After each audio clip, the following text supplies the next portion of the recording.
بیکاري او کرونا لویه ستونزه ده، خو ولسمشر څومره د افغانانو په خیال کې دی او افغانانو ته څومره د کار زمینه برابروي، ویډیو تر پایه وګورئ په ډېر څه به خبر شئ.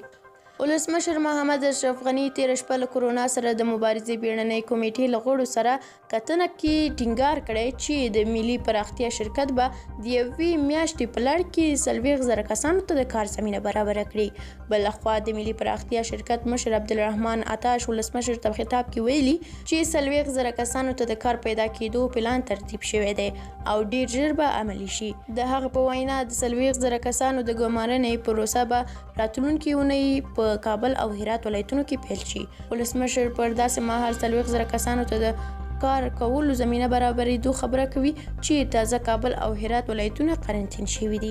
د قرنطین پر مهال بېوسه کورنۍ نیوکې کوي چې ان د یوې وخت ډوډۍ پیدا کولو توان هم نه لري. درنو لیدونکو مننه چې ویډیو تر پایه ولیدله. که ویډیو مو خوښه شوې وي نو حتما یې لایک کړئ. که د اشرف غني په اړه کوم نظر لرئ نو حتما یې موږ سره شریک کړئ. که زموږ یوټیوب چینل مو سبسکرایب کړی نه وي نو همدا اوس یې سبسکرایب کړئ.